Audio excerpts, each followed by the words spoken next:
はい、底辺アクアリスト黄昏です。皆さん一度は外部フィルターってどれを選んだらいいのか疑問に思ったことありますよね。でもネットの情報やカタログスペックを見てもいまいちピンとこない。レビュー動画もあるけどいろんなフィルターを比較した動画がない。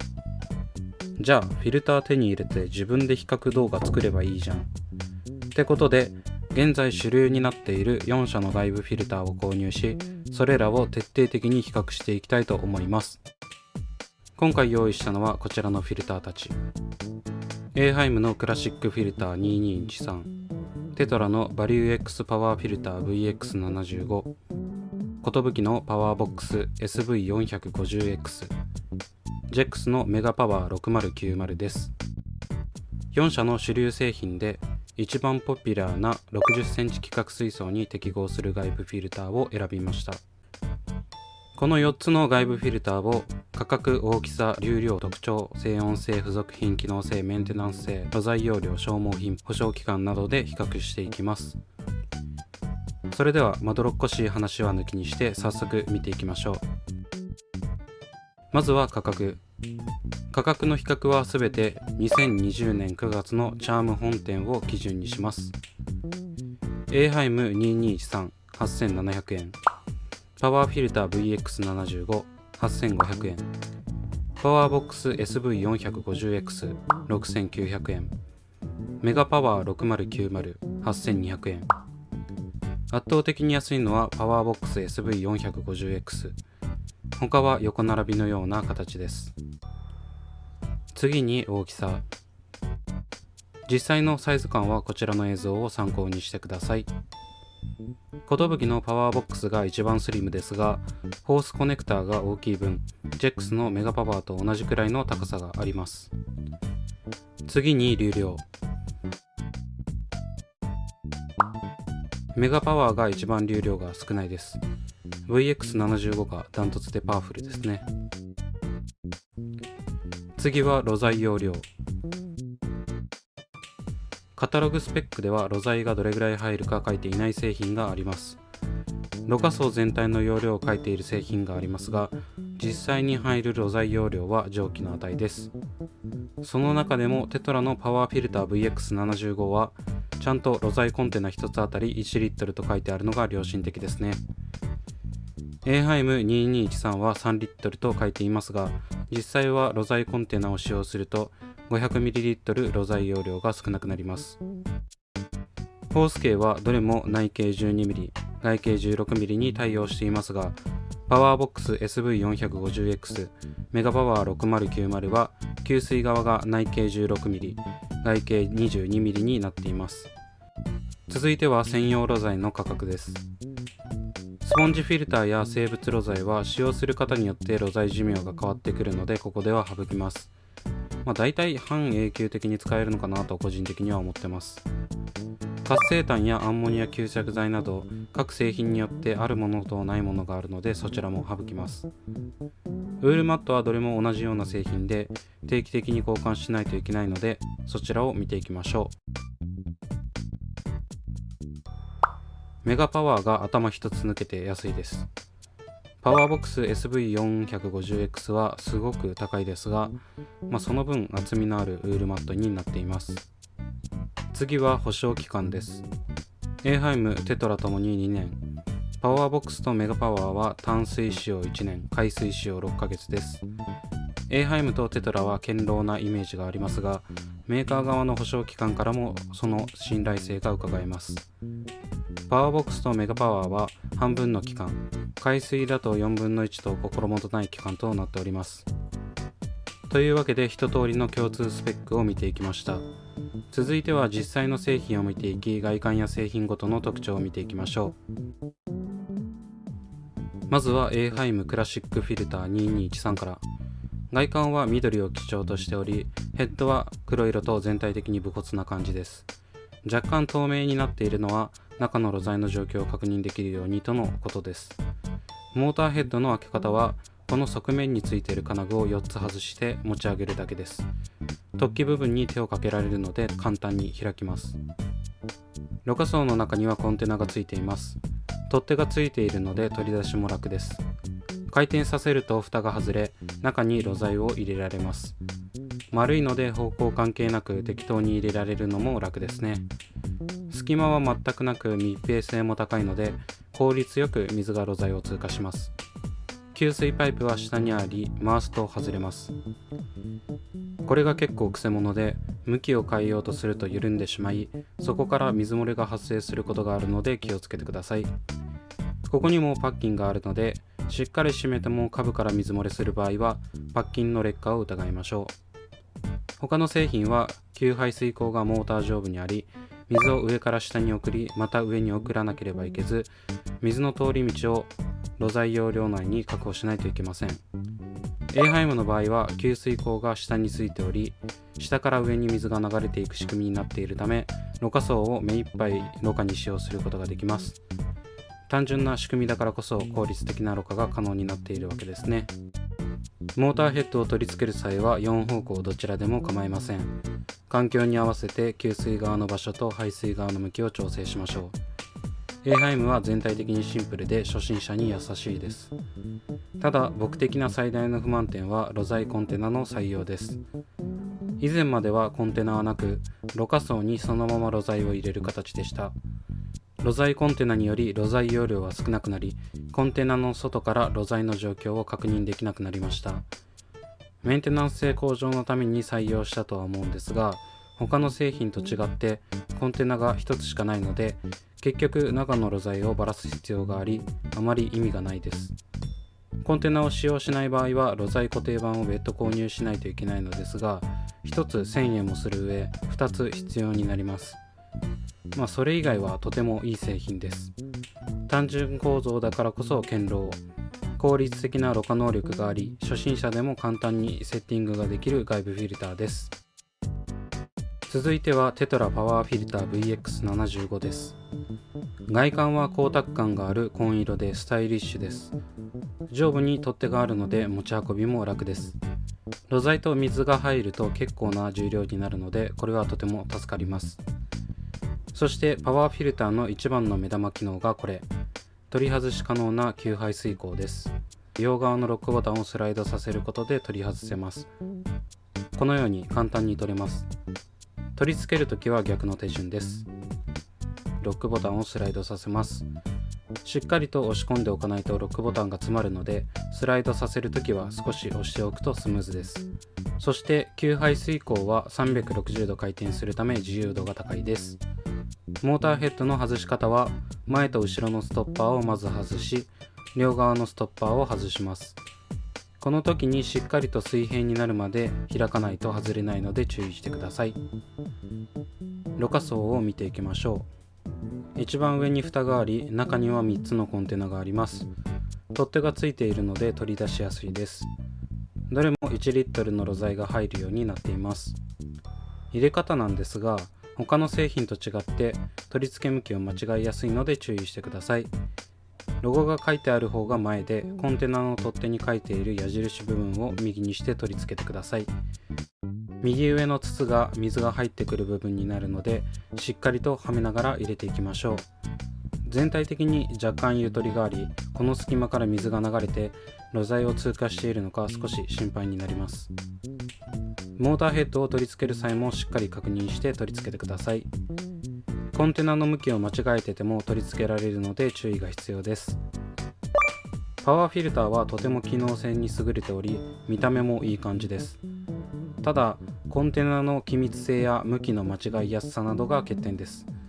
全体的に見るととてもいい製品だと思います。次は寿パワーボックス SV450X です。外観は黒を基調としており、四角の形も相まって結構かっこいいです。上部に給排水口がついており、回すことにより取り外し可能です。大きな突起がついているのでとても回しやすいです。コックがついており、横に倒すと水が遮断されます。メンテナンスの際は横に倒してから取り外す形になります。給排水でホース径が違うので間違えて逆に取り付ける心配がありません。これもテトラ同様360度回転するため自由度が高いです。モーターヘッドの外し方は側面のロックレバーを外します。その後に前後のストッパーを外して持ち上げると取れます。形が四角なので両手で垂直に持ち上げないと取れないのが難点です。そしてモーターヘッドが激烈にでかいです。モーターヘッドなしのろ過総容量が 5.5 リットルで取り付け後の容量が 3.5 リットルになることからもどんだけでかいのかがわかりますね。フィルターの半分くらい占めてます。一番上には蓋がありますが、これがしっかりとはまってます。中には露材コンテナが2つ入っています。こちらも取っ手がついており取り出しやすいです。露材容量は1つあたり1リットルです。入れる際は向きがありますが、前方が少し湾曲している形なので向きを間違えることは確実にありません。ただ給水側の筒はしっかりとはめ込む必要があります。蓋の寸法がバッチリで密閉性が高いです。モーターヘッドの取り付けは逆の手順で行えば簡単です。そして上のクソデカボタンは酔い水ボタンみたいですね。すごく硬くてお世辞にも使いやすそうとは言えませんね。これのせいでモーターヘッドがでかくなっている可能性もあります。また Twitter のフォロワーさんからのお話だと、この予備水ボタンが一番壊れやすいらしく、ここから水漏れが発生することがあるそうです。モーターヘッドについているため部品交換もできないためとても厄介です。長く使いたいのならあまり使わないのが吉ですね。全体的にかっこよく分かりやすい作りになっています。ただ露材容量が一番少なく故障の心配もあります。全部予備水ボタンのせいなんじゃないかな。最後はメガパワー6090です。外観は黒とシルバーで簡素な感じです。一番安いっぽい気もします。給排水口は先の2つ同様上についており、360度回転しコックもついて取り外し可能です。ここはパワーボックスと似ていますね。これもホース径が違うので間違えて取り付ける心配はありません。回しやすさは突起がついているパワーボックスの方が上です。ヘッドの取り外しは4つのストッパーを取り外すだけです。上には蓋がついており、露材コンテナは3つで各1リットルです。給水部分が外側についているので、テトラやコトブキなどのコンテナ部分を通過させるものよりちゃんと水が通っているという安心感がありますね。これのおかげで向きも間違いにくいのがグッド。ヘッドの取り付けもストッパーをつけるだけでとても簡単です。で、言い忘れてたんですが、こちらにも取っ手がついており便利です。このフィルターの大きな特徴は他の外部フィルターと違ってモーター部分が外付けになっているところです。モーターがヘッド部分に内蔵されていないため単純な作りでメンテナンスしやすいわけですね。ただ見てもらえるとわかるんですが、このクソデカモーターを水槽内に取り付けないといけないためとても美観を損ねます。他の製品はパイプをガラスに変更できますが、こちらに関しては給水側はこのままです。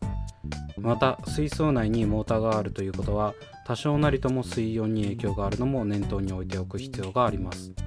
一番簡単な構造で露材容量もバッチリ、メンテナンス性も悪くなく機能性バッチリ、ただ自由度があまり高くないのが難点ですね。というわけで4つすべての外観や特徴を見ていきました。最後は実際に取り付けをしていき、セットのしやすさ、付属品などの説明をしていきます。まずは給水パイプから見ていきましょう。エーハイムとテトラは長さの調節ができません。コトブキは伸縮性のパイプがあるので長さの調節ができます。ジェックスはここのつなぎの部分がホースになっており、切ることで長さを変更する形です。排水パイプはどれも変わりありません。エーハイム以外は首が触れます。エーハイムはホースをつなげるようになっていますので首が触れません。ジェックスは2本をつなげているため短くすることも可能です。コトブキも2本で同じような長さになりますが、一応予備でもう2本ついております。そして付属品としてエーハイムとテトラにはとても便利なものがついています。それがこちらの2つです。これはテトラ VX75 についている呼び水ポンプです。これを排水側に取り付けることで簡単に呼び水ができます。もう一つのこれは AHEIM2213 についているダブルタップです。これは本当に神アイテムでメンテナンス性が抜群に上がります。後でこの2つも実際に使っていきます。それでは各フィルターを実際に取り付けて呼び水から通電を行い、水流やメンテナンス性、静音性を見ていきます。いつもの60センチロータイプ水槽を準備しました。今回は少し高さが必要なので急遽メタルラックを用意しました。一応耐荷重 120kg ではありますが危ないのでささっとやっていきます。まずは寿のパワーボックス SV450X から見ていきます。給水パイプが30センチ以上あるんでロータイプ水槽だとだいぶはみ出しちゃいます。設置自体はどの製品も同じなので割愛します。それではクソデカ呼び水ボタンを使って呼び水をしてみましょう。連続で早めに押すことで水が流れてきました。しっかりと排水口まで水が流れてきました。すいません、呼び水ボタン舐めてました。めっちゃ簡単です。それでは呼び水もできたので早速電源を入れてみましょう。結構パワフルですね。これだけ勢いよく出ていれば SV450X の流量で60センチ水槽では十分すぎるパワーがあることがわかります。水槽の中の水流がどうなっているのか確認するためおなじみのメラミンスポンジを細かく切ったものを入れてみましょう。結構ぐるぐる回ってますね。これだけだとちょっと強すぎるかもしれません。排水パイプの穴を大きくするなどして対策するといいと思います。続いてはモーター音を確認してみましょ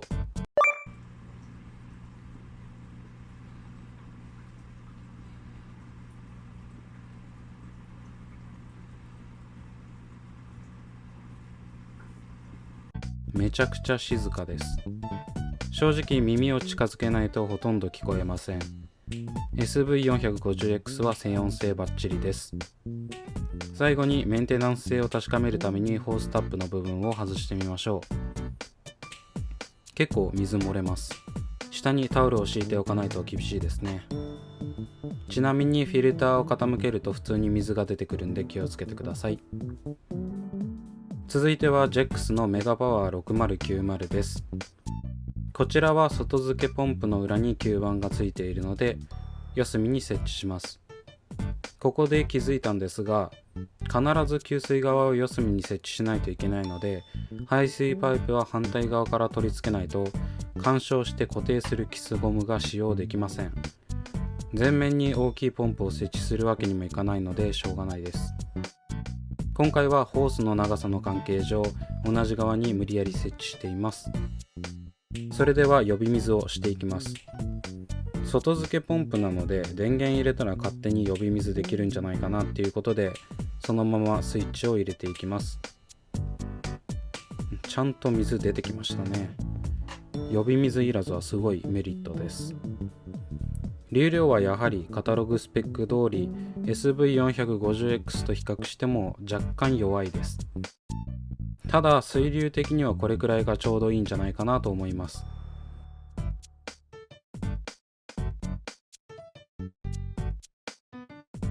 それではモーター音の確認です。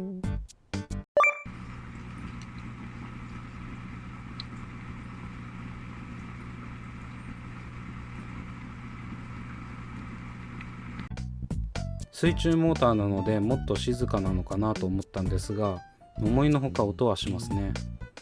ただ気になるほどではありません。最後にホースタップを外します。 SV450X ほどではありませんが漏れますね。タオルは必要です。次はテトラのパワーフィルター VX75 です。取り付けは他のものと変わりません。こちらは呼び水ボタンなどはありませんが付属品のこれを使うと呼び水をすることができます。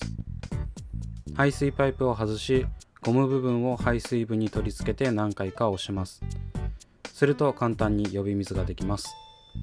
ただわざわざパイプを外さないといけないこともあり、 SV450X の呼び水ボタンほど便利とは感じませんでした。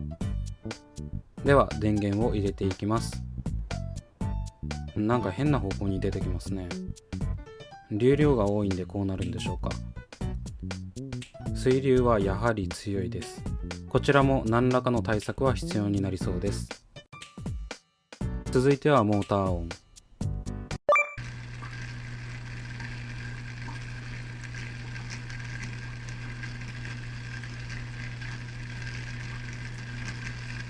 うるさいです。ダントツでうるさいですね。モーターがパワフルなんで当たり前ではありますけど、あまり神経質ではない僕でも若干気になるレベルでした。個体差はあると思うので一概には言えませんが、流量に比例して音も大きくなるのは当然ですね。最後にホースタップを外します。必ずレバーを手前に倒してから外すようにしましょう。この通りこぼれることはありません。ワンタッチで取り外しもできるのでとても便利です。最後はエーハイムのクラシックフィルター2213。これの最大の違いはダブルタップがついていることです。ここで分離できるので取り回しはとても楽ちんです。呼び水は排水側のダブルタップを外し、そこから口で吸い込んで行います。こんな感じで簡単に水が流れてきます。直接口で吸いたくない方は手を筒状にしてダブルタップを持ち、吸い込むことで直接ダブルタップに触れずに吸い込むことができます。そこまで抵抗がない方であれば給排水パイプの位置もいじらず呼び水を行えるので簡単です。ダブルタップを取り付けて電源を入れます。これも変な方向に水出ますね。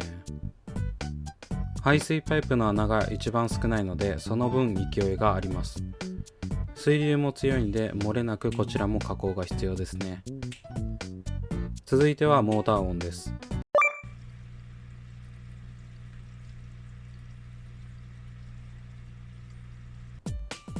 めっちゃ静かです。使ってるんで分かってはいたんですが、静音性も抜群ですね。体感的には SV450X と同等くらいです。最後はダブルタップを外していきます。少し水は出ますが簡単に取り外せます。やはり何といってもこのアイテムがとてつもなく便利ですね。